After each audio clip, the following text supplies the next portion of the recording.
Share बाजार का पिछले एक साल का रिटर्न सीमित रहा है। हालांकि अब उम्मीद की जा रही है कि संवत 2082 निवेशकों के लिए फिर से चमक और उत्साह लेकर आएगा। मोतीलाल ओसवाल फाइनेंशियल सर्विसेज में वेल्थ मैनेजमेंट के रिसर्च हेड सिद्धार्थ खेमका का मानना है कि नए संवत में सेंसेक्स और निफ्टी से 15 से 20% तक का रिटर्न मिल सकता है। खेमका ने कहा कि कॉर्पोरेट अर्निंग्स में सुधार, आरबीआई की ओर से ब्याज दरों में संभावित कटौती और नए आर्थिक सुधार शेयर बाजारों के लिए बड़ा बूस्टर साबित हो सकती है। मनी कंट्रोल से बातचीत में सिद्धार्थ खेमका ने 3 ऐसे फेस्टिव स्टॉक्स भी साझा किए जो इस दिवाली निवेशकों के पोर्टफोलियो को धमाकेदार बना सकते हैं। पहला है स्विगी। सिद्धार्थ खेमका की लिस्ट में पहला नाम है स्विगी। उन्होंने इस शेयर के लिए 550 रुपए का टारगेट प्राइस तय किया है।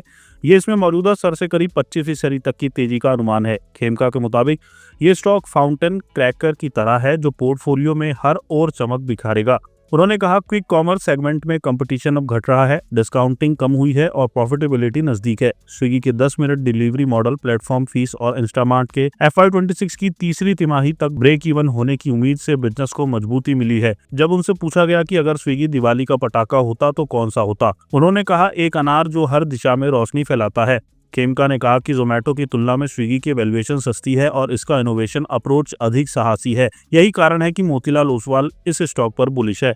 दूसरा है एक्सिस मैक्स लाइफ। खेमका की लिस्ट में दूसरा स्टॉक है एक्सिस मैक्स लाइफ। इसे पहले मैक्स फाइनेंशियल के नाम से जाना जाता था। उन्होंने इस शेयर के लिए 2000 रुपए का टारगेट प्राइस दिया है, यानी मौजूदा स्तर से करीब 24% तक की संभावित तेजी। उन्होंने कहा एक्सिस बैंक के साथ मजबूत साझेदारी से इसके मार्जिन में सुधार होगा और रिवर्स मर्जर से वैल्यू अनलॉक हो सकती है। उनके मुताबिक ये स्टॉक एक फूलझड़ी की तरह है, सुरक्षित, चमकदार और सबके लिए। ब्रोकरेज का मानना है कि बैंक इंश्योरेंस और एजेंसी मॉडल से कंपनी की ग्रोथ इंजन मजबूत हो रही है। साथ ही VNB मार्जिन में लगातार सुधार से ये स्टॉक स्थिर और भरोसेमंद बनता जा रहा है। खेमका के शब्दों में इस कहानी का क्लाइमैक्स अभी बाकी है। तीसरा है इंडियन होटल्स। मोतीलाल ओसवाल की तीसरी धमाकेदार सिफारिश है इंडियन होटल्स। ब्रोकरेज ने इस शेयर के लिए 880 रुपए का टारगेट प्राइस तय किया है।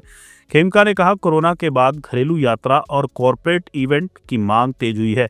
कंपनी का एसेट लाइट मॉडल और तेजी से बढ़ता रूम नेटवर्क इसे एक मजबूत कंपाउंडर बनाता है। इंडियन होटल्स की अर्निंग्स ग्रोथ 18 से 20% रहने का अनुमान है। खेमका ने शेयर को काजू कतली बताया, जो हर त्योहार की मिठास और सबकी पसंद होती है। उन्होंने कहा कि कंपनी का ध्यान ग्राहक अनुभव, प्रॉफिटेबिलिटी और टिकाऊ विस्तार पर है। मजबूत फंडामेंटल वाले स्टॉक्स पर करें फोकस। सिद्धार्थ खेमका का कहना है कि मॉडरेट वैल्यूएशन और मजबूत आर्थिक संकेत आने वाले महीनों में शेयर बाजार को मजबूती देंगे। उनके अनुसार निवेशकों को लॉन्ग टर्म अप्रोच अपनानी चाहिए और मजबूत फंडामेंटल वाले स्टॉक्स पर भरोसा रखना चाहिए। उन्होंने कहा यह दिवाली सिर्फ रोशनी की नहीं बल्कि रिटर्न्स की दिवाली भी हो सकती है।